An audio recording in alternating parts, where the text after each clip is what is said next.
Alhamdulillah, wassalatu wassalamu ala nabiyil karim wa ala alihi wa ashabihi wa man tabi'ahum bi ihsan ila yaumiddin, amma ba'd. Assalamualaikum waalaikumsalam warahmatullahi.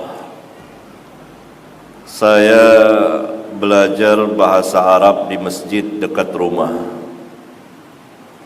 Tapi sebelum memulai belajar, ustadznya menyuruh baca selawat bareng-bareng.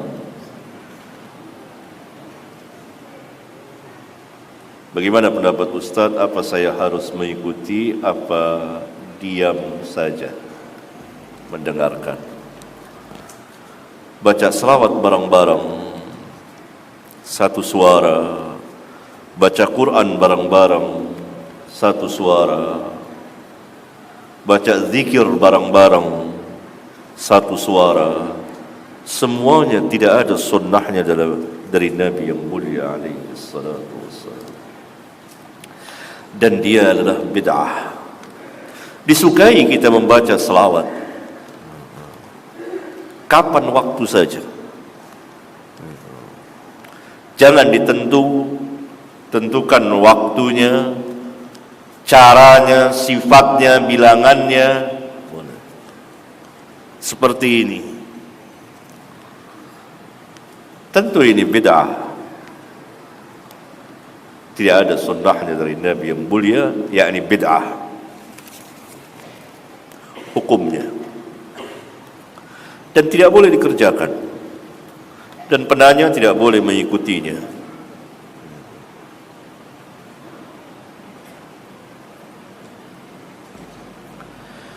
Pertanyaan yang lain, bagaimana cara mendoakan orang yang sudah meninggal yang sesuai sunnah? Doa. Mau doakan apa? Penanya mau doakan apa? Khususnya tentang maghfirah, ampunan, rahmat, dan seterusnya. Ya Allah, ampunilah ayah dan ibu saya misalnya. Ampunilah mereka keduanya. Rahmatilah keduanya. Lapangkan kuburnya. Berikan nur cahaya di kuburnya.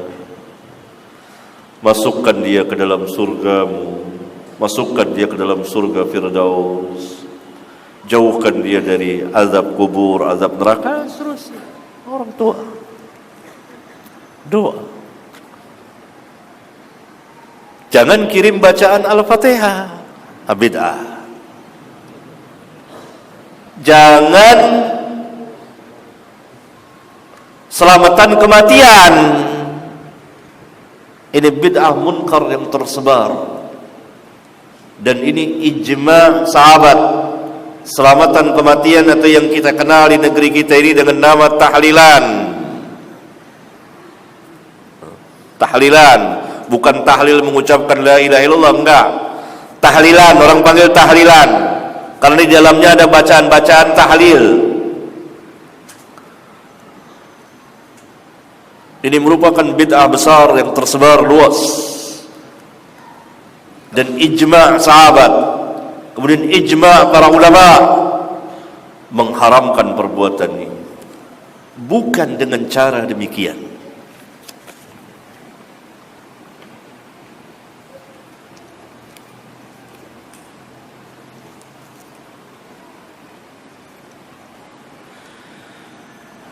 Assalamualaikum warahmatullahi wabarakatuh. Apakah kita berdoa apabila apakah kita berdosa? Bukan berdoa.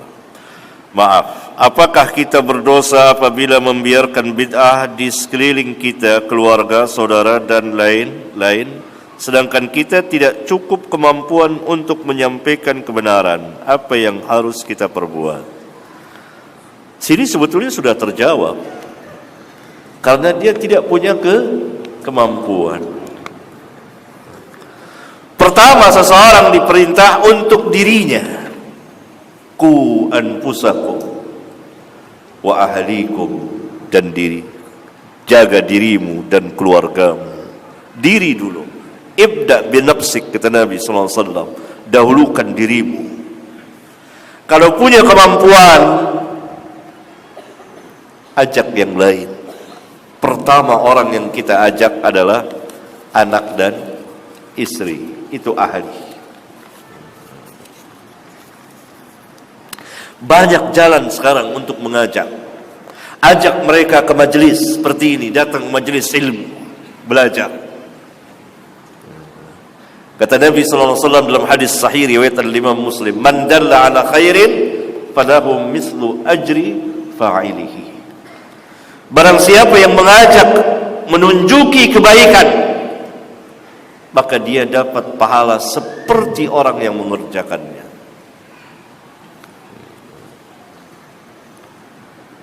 Itu kan kejadiannya pada zaman Nabi sallallahu alaihi wasallam, seseorang tidak mempunyai kendaraan untuk jihad, perang. Maka ada seorang sahabat yang mau menunjuki dia ada sahabat yang lain yang bisa mengangkut dia.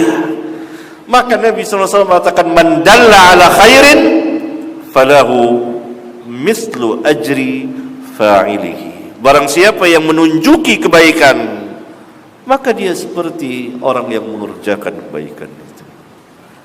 Ajak. Sana ada majelis, datang. Kasih kitab. Tapi ini misalnya, belikan. Beli, kasih, baca.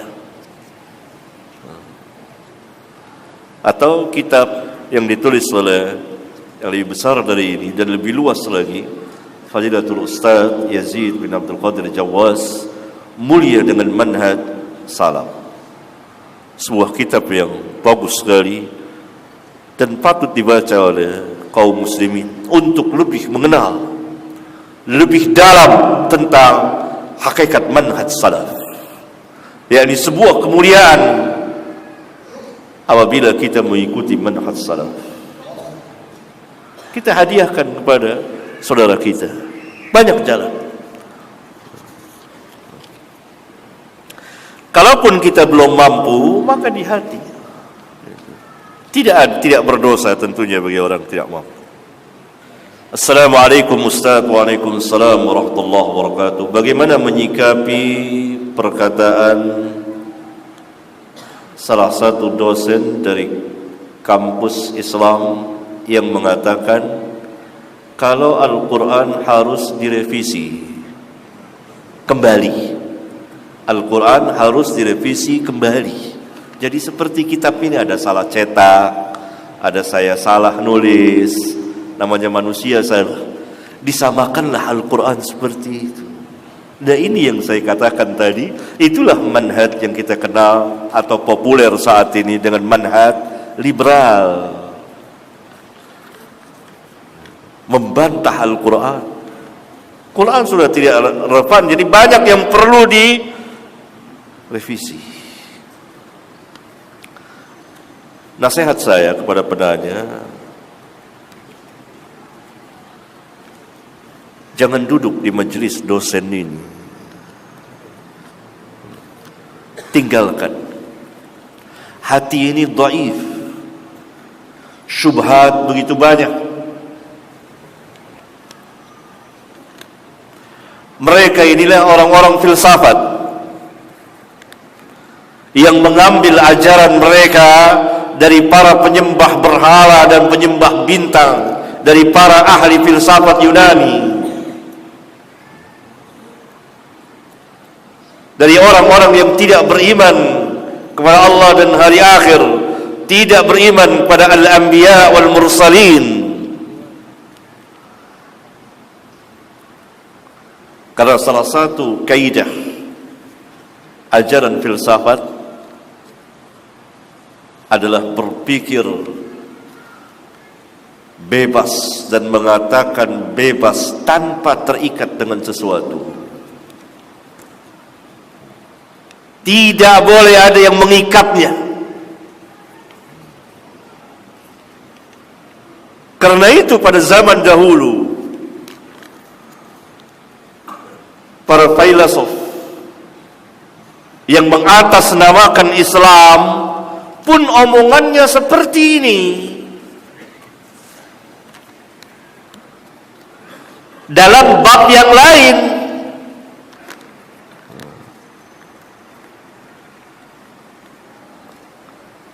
seperti perkataan-perkataan Ibnu Sina atau Al-Farabi.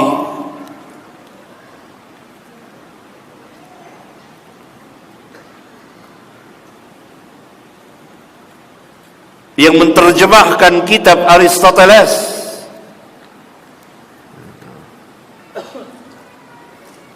Perkataannya seperti ini. Walaupun dalam bab yang lain, saya ambil contoh misalnya Ibnu Sina mengatakan bahwa kenabian dapat diusahakan. Jadi kenabian itu bukan dari Allah, tapi dapat diusahakan oleh manusia.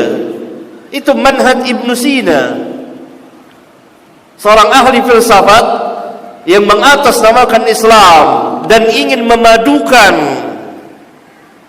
antara ajaran penyembah berhala para ahli filsafat Yunani dengan Islam, karena filsafat bukan dari Islam tapi dimasukkan orang ke dalam Islam atas nama Islam, dan diterjemahkanlah sebagian kitab-kitab filsafat itu ke dalam bahasa Arab, dan itu merupakan bala musibah bagi kaum muslimin. Apalagi penterjemahnya waktu itu adalah seorang Nasrani. Maka yang mensyarahkan kitab Aristoteles,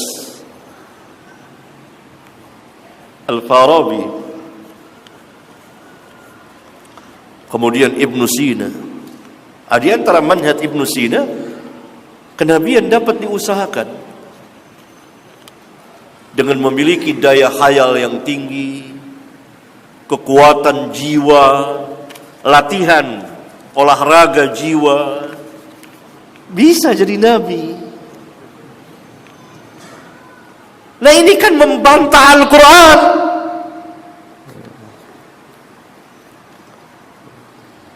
Kemudian di antara mazhab Ibnu Sina juga, kebangkitan nanti pada hari kiamat bukan dengan jasad, tapi hanya ruh saja. Tidak ada jasad, nggak ada. Bahkan para ahli filsafat mengatakan bahwa nggak ada itu malaikat. Malaikat itu hanya lambang simbol kebaikan. Nggak ada itu syaitan, itu hanya simbol kejahatan. Nggak ada itu surga, nggak ada itu neraka. Begitulah seterusnya. Sama dengan apa yang dikatakan oleh sang dosen ini, murid terkecil mereka. Quran direvisi, tidak aneh. Begitulah memang orang ajaran filsafat. Bahkan dahulu apabila seorang murid, misalnya saya datang kepada syekh seorang filsafat dan saya ingin belajar, maka syekh itu mengatakan, kamu mau belajar dan masuk agama yang mana? Jadi boleh pilih. Jadi agama menurut mereka itu sama halnya dengan mazhab para ulama. Ada mazhab Syafi'i, ada mazhab Hanafi, ada mazhab Hambali, ada mazhab Maliki. Kumpulan ijtihad para imam itu, yang bisa benar bisa salah. Dan para imam itu juga tidak memerintahkan kita untuk mengikuti mereka. Bahkan mereka sepakat mengatakan, la tuqalliduni, jangan kamu taklid, ikut-ikutan kepadaku. Nah itu filsafat didatangi. Mau belajar agama apa? Mau Kristen, Nasara, mau Yahudi, mau Islam, semua agama sama. Hanya kata dia dalam sebagian riwayat, agama Islam lebih afdol. Jadi hanya afdoliyah saja. Itu filsafat. Filsafat. Al-Imam Al-Ghazali rahimahullahu ta'ala juga seorang filosof, ahli filsafat, yang kemudian dia taubat, tapi tidak bisa lepas dari filsafat itu. Murid beliau Al-Imam Ibn Al-Arabi Al-Maliki mengatakan bahwa syekhuna, guru kami, dakhala fi butunil falasifah. Guru kami masuk ke perut-perut filsafat, yakni sangat dalam sekali masuk ke dalam filsafat. Ketika dia akan keluar, dia tidak sanggup keluar sepenuhnya. Al-Imam Al-Ghazali memiliki karangan karya yang dia sendiri membantah filsafat itu dengan judulnya Tahafutul Falasifah, kesesatan kaum filsafat. Kitab ini beliau tujukan kepada mazhabnya Ibnu Sina. Kalau saya tidak salah, ada 20 poin beliau jelaskan kesesatan itu, dan sebagiannya, kalau tidak dikatakan semuanya, keluar dari Islam kalau diyakini. Beliau dalam rangka membantah Ibnu Sina. Ini panjang, saya terlalu panjang. Tapi demikian, ini ajaran sudah lama. Ya. Oleh karena itu orang-orang Rafidhah mengatakan bahwa Quran sudah dirubah oleh para sahabat.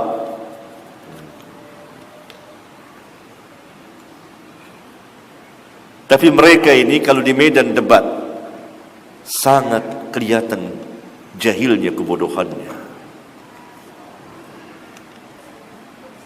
Apa yang perlu direvisi? Yang mana?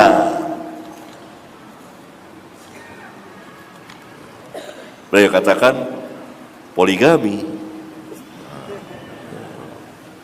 perlu direvisi, itu merendahkan wanita. Begitu. Ini kan jahil terhadap kenyataan yang ada. Mereka butakan mata mereka terhadap kenyataan yang ada. Dan ini samalah artinya dengan orang yang mengatakan matahari itu tidak ada, padahal matahari itu sedang bersinar terang di siang bolong. Karena dinul Islam bukan din hayalan. Dinul Islam berbicara tentang kenyataan yang ada, yang disaksikan oleh mata kepala manusia. Karena itu hujjah mereka itu lemah sekali, sehingga mereka hanya melemparkan begitu, tapi tidak memperinci kenapa harus direvisi, apa alasan-alasannya, tidak atau belum, atau kepada orang-orang tertentu. Saya sedikit banyak tahu cara-cara mereka, karena pernah saya mengalami bersama mereka dalam malam-malam panjang berdebat dengan mereka di rumah saya.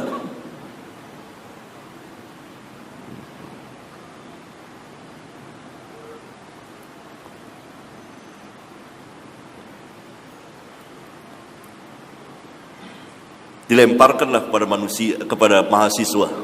Ini Quran perlu direvisi ini karena Nabi SAW sudah wafat. Gitu. Para mahasiswa hanya bengong saja. Kesian karena mereka nggak tahu. Masuklah keraguan, tashkik, dimasukkan keraguan itu. Apa yang direvisi? Bagaimana direvisi? Kenapa? Tidak diperinci.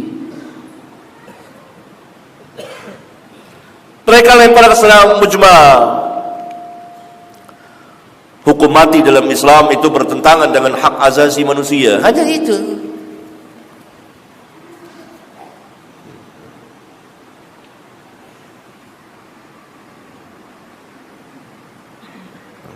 Kemudian banyak poligami, waris, direvisi. Sekarang udah nggak ada lagi laki 2 bagian, perempuan 1 bagian. Ini ketidakadilan, kata begitu. Ini kan mereka membutakan mata mereka terhadap kenyataan yang ada.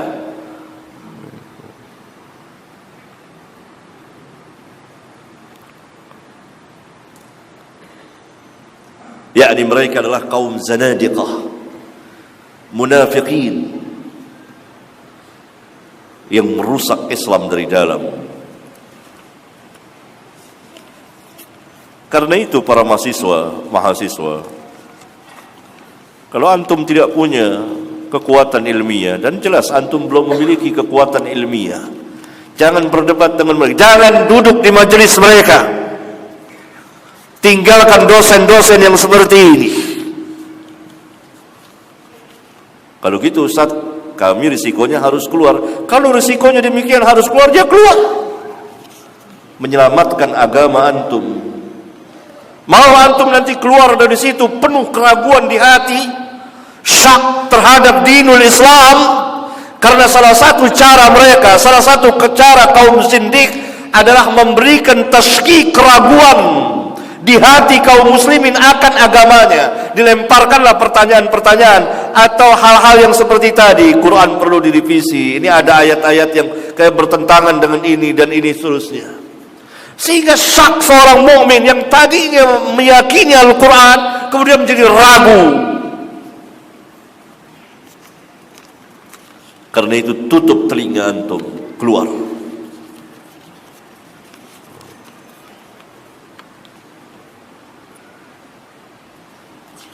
Para dosen ini hanya berani berbicara terhadap orang-orang yang tidak sepandan dengan dia.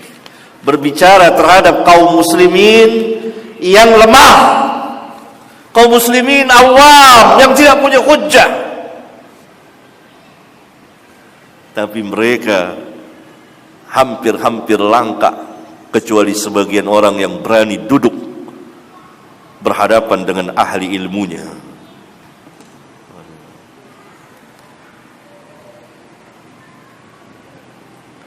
Paling mahasiswa, orang-orang awam atau sebagian kaum intelek katanya, yang tidak memiliki ilmu agama, yang tidak tahu tentang Islam, tidak tahu tentang keagungan Islam, tidak tahu tentang Quran, tidak tahu tentang Nabi Muhammad SAW.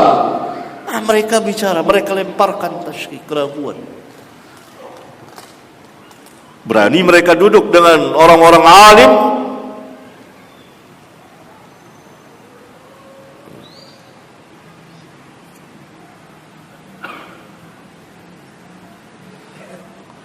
tidak berani, kecuali sebagian. Saya pernah mengalaminya, dan alhamdulillah saya buat pusing mereka, tidak bisa tidur. Falillahil hamd. Karena selama ini mereka bicara pada orang-orang awam, dosen-dosen itu pada mahasiswa yang tidak ngerti apa-apa.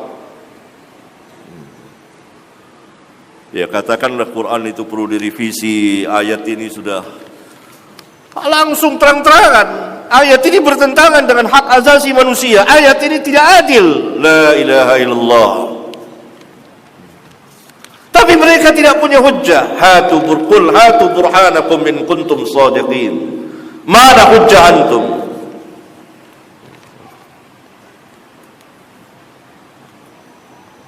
Nah, itu ajaran filsafat. Nggak ada dahulu seperti itu. Ibnu Sina, lihat. Ibnu Sina mengatakan bahwa kenabian bisa diusahakan oleh manusia. Tidak aneh. Memang begitu orang filsafat. Maka para mahasiswa, hati-hati duduk bersama dosen. Dan jangan duduk bersama dosen seperti itu. Jangan duduk di majelisnya.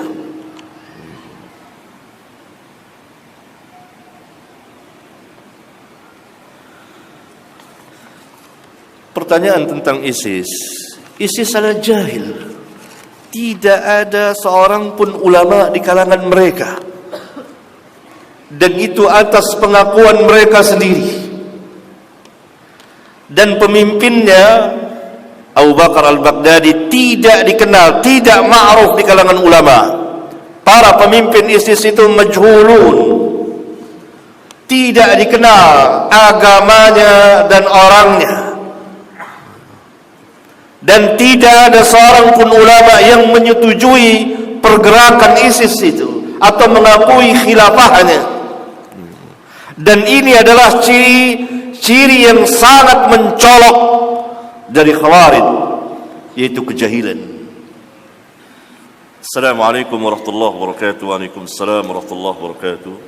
Ada orang yang mengatakan kalau melewati sebuah kuburan dianjurkan berselawat agar orang yang ada di dalam kubur tidak disiksa, diazab. Benarkah anggapan seperti itu?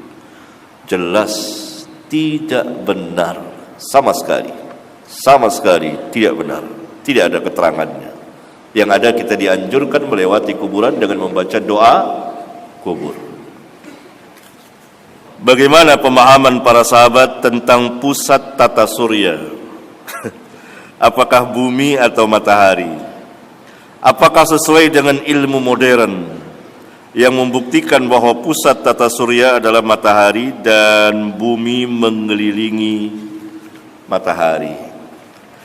Saya akan jawab bahwa nggak ada sangkut pautnya dengan manhaj para sahabat sains. Para sahabat nggak tahu komputer karena belum ada pada zaman mereka. Kalau itu ada pada zaman mereka, mereka tahu. Ini juga tidak tahu. Sains modern berkembang, berjalan sesuai dengan tingkat berpikir manusia. Jadi tidak ada sangkut pautnya dengan manhaj para sahabat. Para sahabat hidup di waktu ilmu pengetahuan sains belum setinggi sekarang. Tetapi ayat-ayat Al-Quran ada berbicara atau banyak berbicara tentang Al-Kauniyah, alam semesta ini,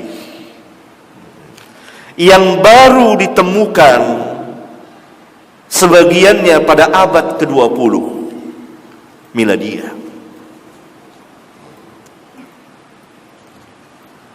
Abad ke-20 Miladiyah.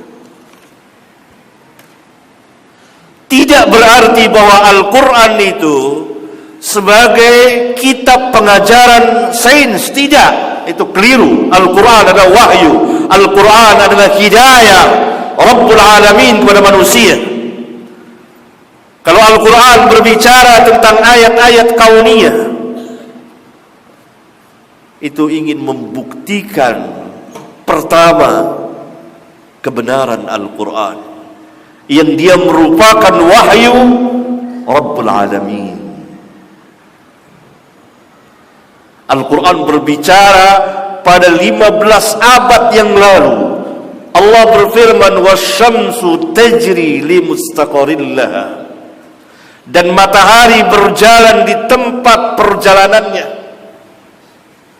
Baru pada abad 20 manusia tahu bahwa matahari itu tidak beredar di porosnya begini seperti kipas ini, tidak. Sains modern menyingkap bahwa matahari berjalan di alam raya ini. Al-Quran telah memberitahukannya 15 abad yang lalu. Matahari, dulu orang-orang berkeyakinan bahwa matahari itu diam, tidak berjalan sama sekali.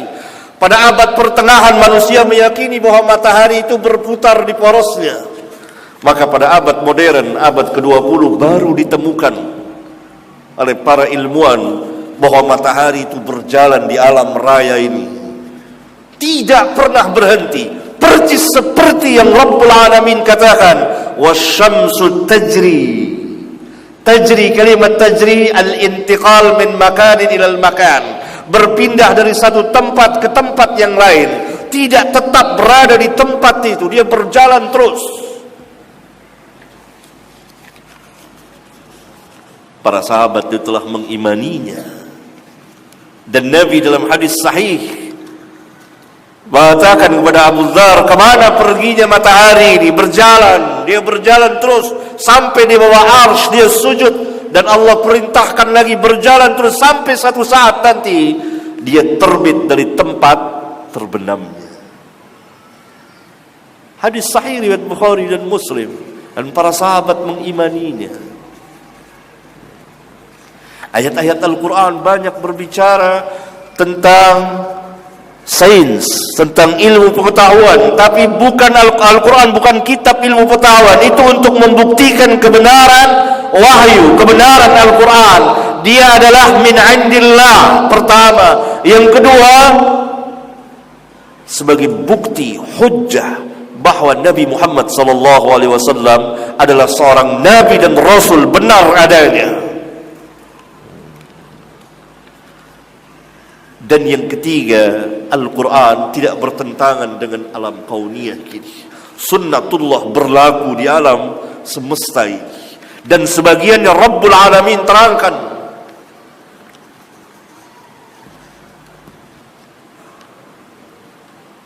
Dan banyak yang seperti itu. Ya, yang baru itu. Demikian. Adapun sains modern, banyak terjadi perselisihan di antara mereka. Penanya sudah baca tidak perselisihan mereka? Jangan jadi taklid buta. Kalau berbicara tentang sains modern, banyak pendapatnya. Ada yang bilang begini, ada yang bilang begini, ada yang bilang di satu kitab bilang begini. Sebagian kitab mengatakan bahwa bumi mengitari matahari. Kemudian ilmuwan Prancis mengarang bahwa bumi tidak mengitari matahari. Dari mereka juga. Penanya udah baca belum tuh? Coba baca dulu deh. Assalamualaikum warahmatullahi wabarakatuh. Waalaikumsalam warahmatullahi wabarakatuh. Apakah seorang yang sudah terlahir Islam masih harus syahadat lagi ketika sudah dewasa? Tidak. Agama anak mengikuti agama orang tuanya. Berdalil dengan hadis Nabi sallallahu alaihi wasallam, "Kullu mauludin yuladu 'ala al-fitrah." فَأَبَوَاهُ يُحَوِّدَانِهِ أَوْ يُنَصِّرَانِهِ أَوْ يُمَجِّسَانِهِ. Setiap anak terlahir ke dunia ini dalam keadaan Islam. Kedua orang tuanya lah yang menjadikan dia Yahudikah atau Nasranikah atau Majusi.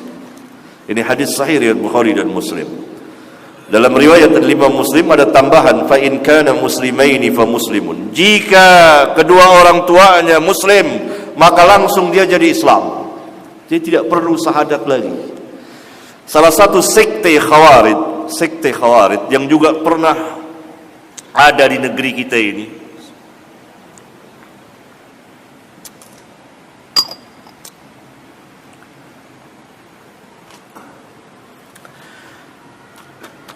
mewajibkan syahadat lagi. Siapa yang tidak syahadat lagi, dia belum Islam. Sampai orang tuanya pun dikafirkan karena tidak syahadat di hadapan ustadznya atau yang mereka katakan imamnya. Ini kelompok sekte, salah satu sekte Khawarij yang di Indonesia ini pernah muncul dan kita namakan dahulu kelompok atau sekte Syahadatain. Rupanya masih ada nih, karena ada pertanyaan ini. Barangkali masih ada.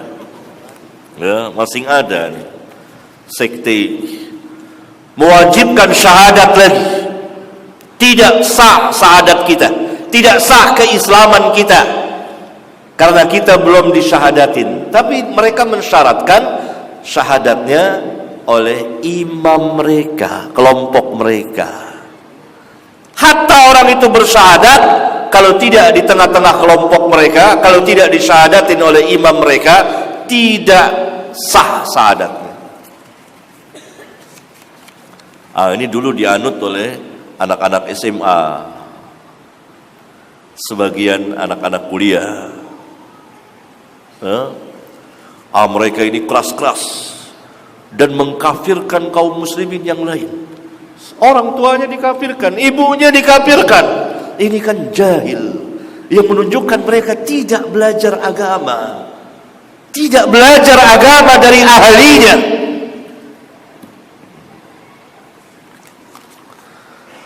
Bahkan mereka memisahkan diri salat, tidak mengikuti kaum muslimin, bersama kelompok mereka saja.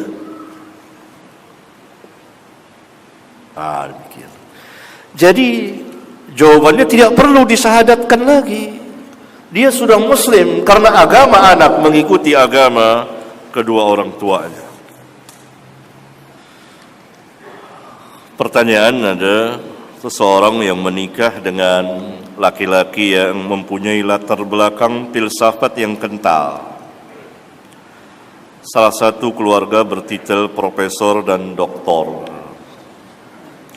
Bagaimana cara saya menjelaskan tentang kesesatan filsafat? Dan kitab apa yang Ustadz sarankan bagi saya untuk memahami kesesatan filsafat? Kalau dalam bahasa Indonesia yang menjelaskan kesesatan filsafat, saya belum tahu. Tahu ada. Tapi kalau dalam bahasa Arab, banyak.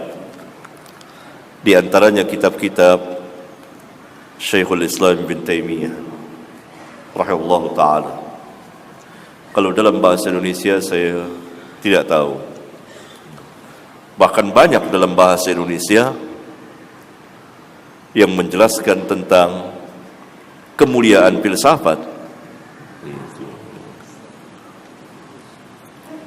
Assalamualaikum Ustaz. Waalaikumsalam warahmatullahi wabarakatuh. Bagaimanakah kebiasaan istri-istri para sahabat Nabi sallallahu alaihi wasallam?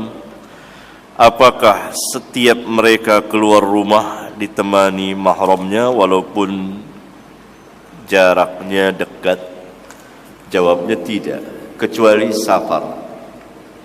Yang ditemani mahram itu, yang harus dan wajib ditemani mahram ketika safar. Apabila tidak masuk safar dan perjalanan aman, maka tidak harus ditemani mahramnya.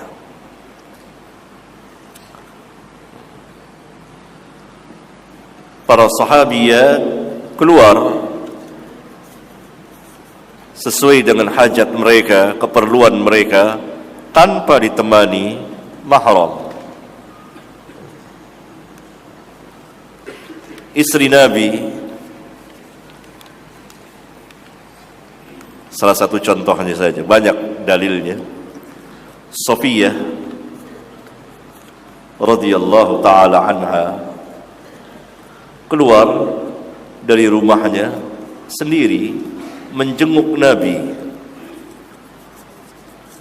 yang sedang i'tikaf di masjid.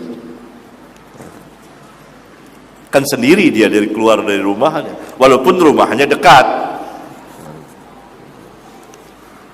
Dan pulangnya juga sendirian, hanya Nabi SAW menemani sampai pintu masjid.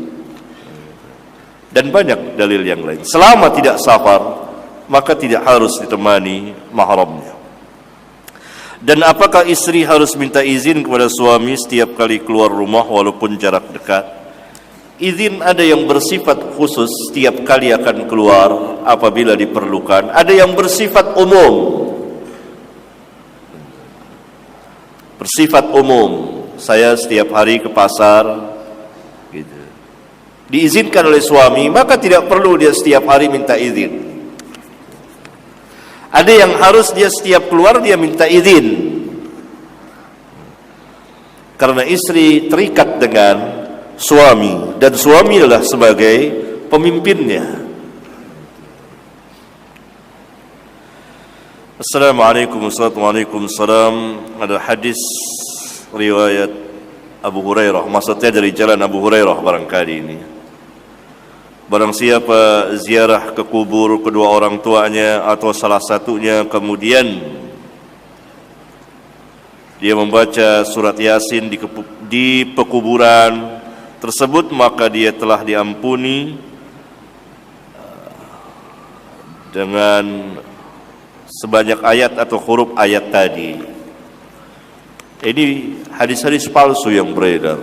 Hadis-hadis palsu. Tidak ada satupun hadis yang sah yang berbicara secara khusus yang menjelaskan tentang keutamaan surat Yasin. Surat Yasin utama, seperti utamanya surat-surat yang lain.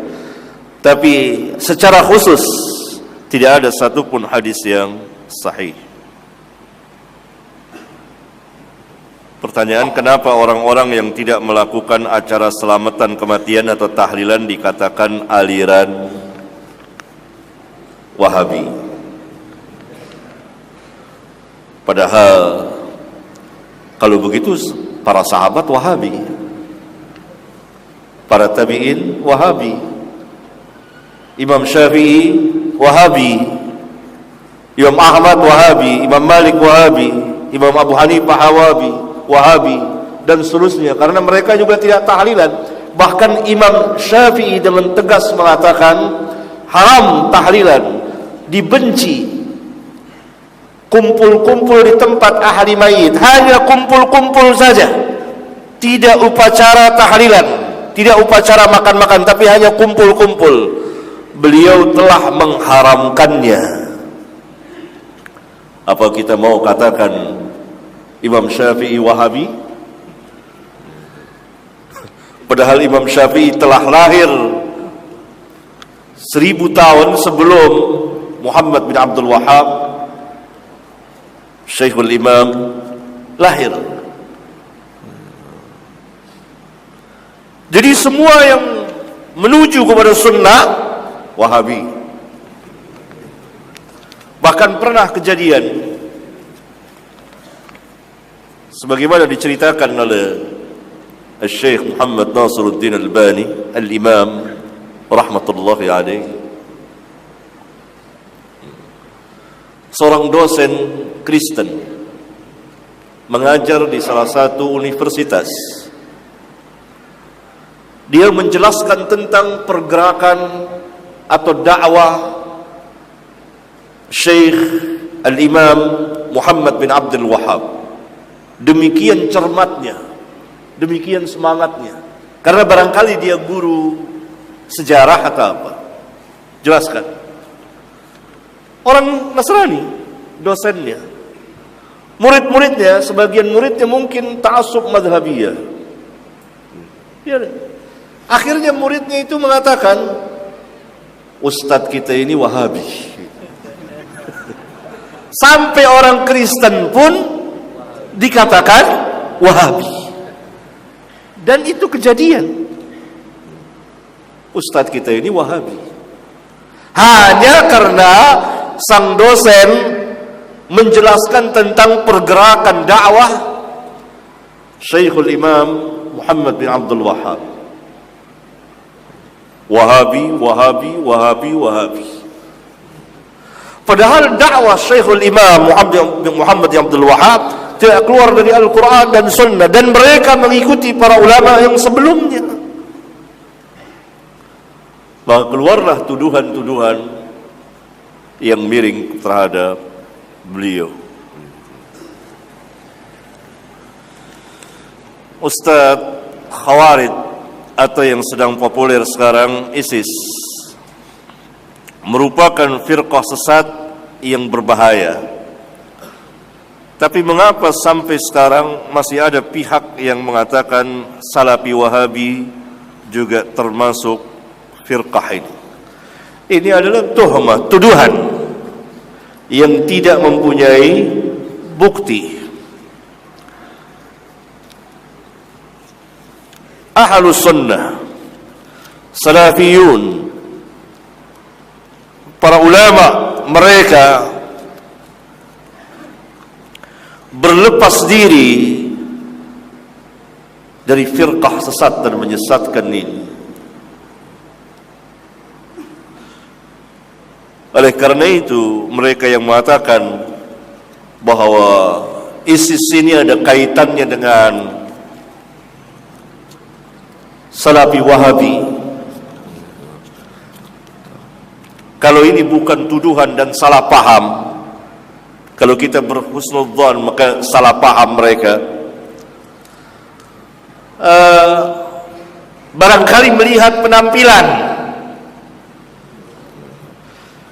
karena salah satu sifat yang biasa terjadi pada kaum kita Kalau ada sesuatu firqah sesat dan sedang populer, contohnya ISIS, maka orang-orang yang beragama, yang taat dalam beragama, dikatakan ISIS. Berjenggot, kemudian celana tidak isbal. Ini kan sunnah. Penampilan luar, katakan ISIS. Dan ini terjadi bukan hanya di Indonesia, di belahan negeri yang lain. Sebagian kaum muslimin yang taat dalam beragama, berpegang dengan sunnah, mengamalkan apa yang Nabi SAW perintah, dituduh atau sebagian dituduh sebagai ISIS. Bahkan oleh anak-anak dilecehkan, ISIS, ISIS. Nah, ini karena tidak tahu apa itu ISIS, di mana letak kesesatannya Khawarij itu. Sama juga orang tertipu dengan Syiah. Orang-orang yang menyerang Syiah itu dikatakan tidak cinta kepada Nabi, tidak cinta kepada Ahlul Bait Nabi sallallahu alaihi wasallam, memerangi Ali, memerangi Ahlul Bait dan seterusnya. Sampai mereka persempit bahwa tidak ada yang menyerang Syiah kecuali Salafi Wahabi katanya.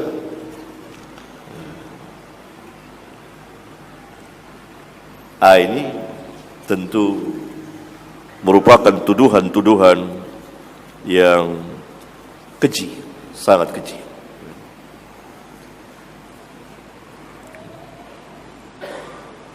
Ya.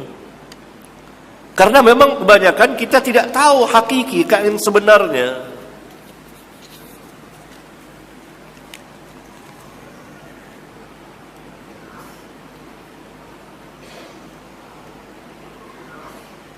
Ada kemarin saya bertemu dengan sebagian kaum madhabiyah, ta'assub madhabiyah. Lalu di antara pembicaraannya, dia melecehkan Imam Ahmad bin Hanbal atau merendahkan Imam Ahmad bin Hanbal.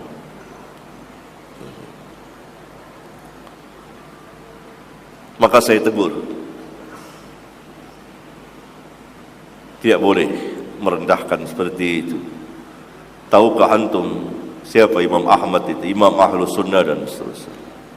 Dia katakan, iya, masyarakat kita di Indonesia ini kan hanya kenal Syafi'i. Saya jawab, mereka tidak tahu Syafi'i. Kalau mereka kenal Syafi'i, kalau mereka ngikutin Syafi'i, mereka berada dalam sunnah. Mereka hanya kenal nama, tapi tidak tahu siapa Syafi'i, apa akidahnya Syafi'i, apa amalnya Syafi'i.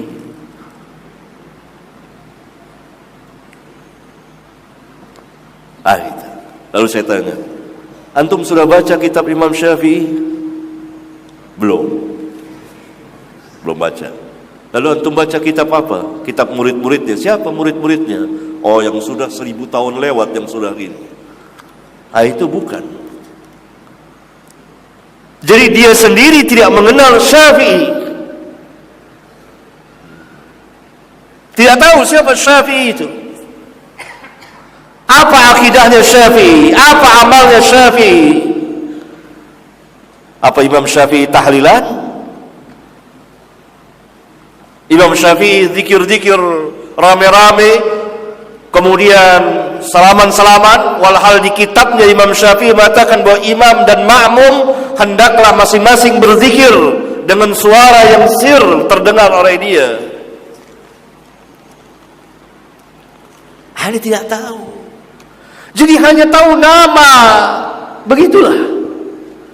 Sama dengan Ahlus Sunnah. Kita Ahlus Sunnah. tahu nama siapa Ahlus Sunnah itu. Ada yang mengatakan kami akidahnya akidah Imam Abul Hasan Al-Asy'ari. Tahu tidak Imam Abul Hasan Al-Asy'ari apa akidahnya? Pernah baca atau tidak?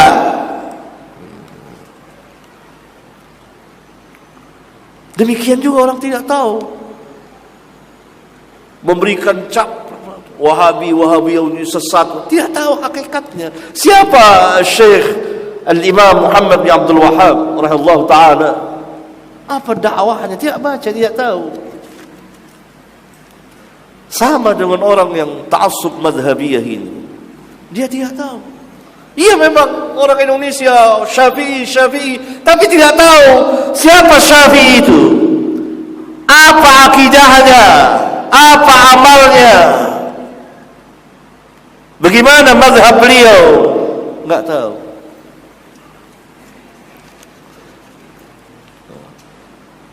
Pernah baca kitab Syafi'i? Enggak pernah. Ada.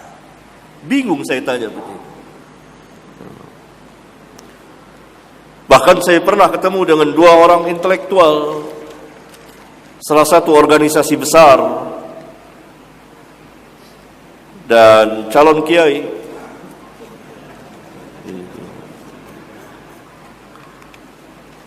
Berdialog dengan saya tentang tahlilan. Sampai pada ini saya katakan Imam Syafi'i mengharamkan. Dia terkejut. Apa benar Imam Syafi'i mengharamkan? Karena selama ini dia tahu bahwa mazhab Syafi'i membolehkan tahlilan. Ini tidak menunjukkan tidak baca kitab. Antum tidak baca kitab Al-Um? Kata guru saya, belum cukup umur untuk baca kitab itu. Ini benar terjadi. Memang terjadi. Lalu karena itu di maktabah Libya, maka saya minta ambil kitab Al-Um, buka baca. Baru dia tahu. Oh, kalau gitu Syafi'i mengharamkan. Tapi karena ini anak muda itu lebih cepat menerima kebenaran dari syuyukh, orang-orang tua yang sudah berkarat bid'ahnya, sudah terbenam dengan agama bapak-bapak mereka. Sulit. Anak muda itu salah satu keistimewaan anak muda, sebagaimana dikatakan oleh Al-Hafidh Ibnu Katsir dalam menafsirkan kisah Al-Kahfi, pemuda-pemuda itu. Karena pemuda salah satu sifatnya lebih cepat menerima kebenaran dari syuyukh, orang-orang tua. Lebih cepat. Karena itu Al-Hafidh Ibn Katsir lihat, orang-orang tua kufar Quraisy terbenam mati dalam keadaan kufur. Pemuda-pemudanya masuk Islam. Nah, pemuda ini cepat, dia terkejut dan mau menerima. Falillahil hamd. Beda dengan orang yang saya temui semalam, syekh tua, susah, berkarat dengan bid'ah. Jangan kecil hati orang-orang tua. Gitu.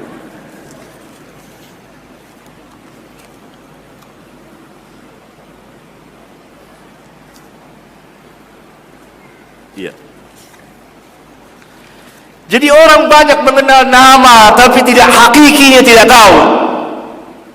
Karena itu belajar.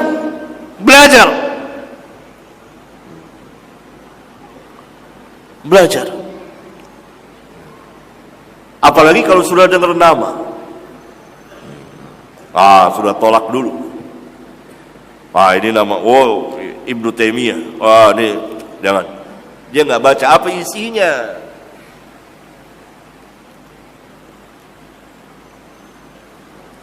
Pernah salah seorang ustadz, guru saya,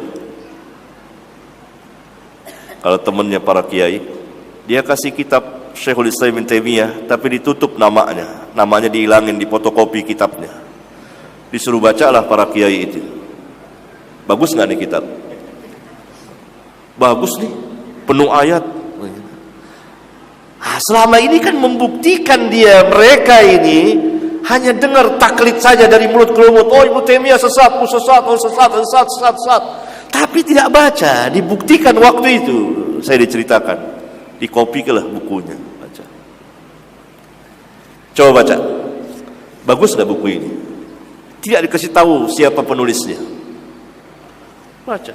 Karena mereka para kiai bisa bahasa Arab. Bagaimana? Setelah berapa waktu tanya, bagaimana? Bagus nggak? Bagus. Semuanya ayat Al-Quran, hadis, bagus. Itu dia. Berarti ketika mereka baca dan hatinya belum tidak marah dan memang betul-betul ingin belajar, Allah berikan hidayah bisa. Dan ini hakiki yang sebenarnya. Orang harus duduk dulu. Apa? Jadi orang tuduh ini Salafi, Wahabi, ini sesat. Dia tidak tahu dari mulut ke mulut. Duduk di majelisnya, bersoal jawab. Apa benar seperti itu? Tuduhan, fitnahan dari mulut ke mulut. Dan sanadnya dhaif, sangat lemah. Bahkan sebagian besarnya maudhu. Karena diriwayatkan oleh orang-orang pendusta, pembohong. Bahkan sebagiannya tidak ada asal usulnya, beredar seperti itu. Fitnahan, tuduhan, beragam, bermacam tuduhan. Karena mereka nggak tahu.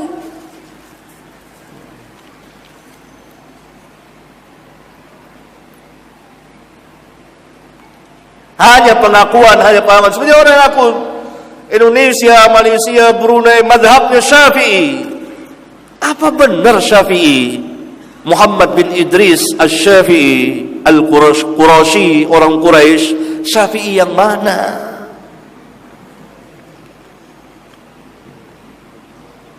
Nggak tahu.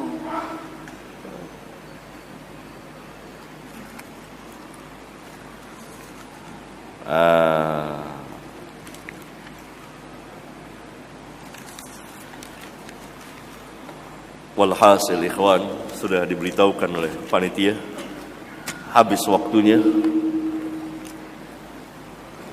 Tidak bisa saya jawab semua, karena sebagiannya saya tidak punya ilmu untuk menjawabnya, dan sebagian lagi butuh penjelasan yang luas, dan sebagian lagi tidak tepat. Saya berusaha menjawab umumnya yang ada kaitannya dengan pembahasan kita, supaya kita lebih dalam, lebih matang lagi mempelajari manhaj para sahabat ridwanullah alaihim jami'an. Barangkali ini. Subhanakallahumma wa bihamdika asyhadu an la ilaha illa anta astaghfiruka wa atubu ilaik. Wassalamu alaikum warahmatullahi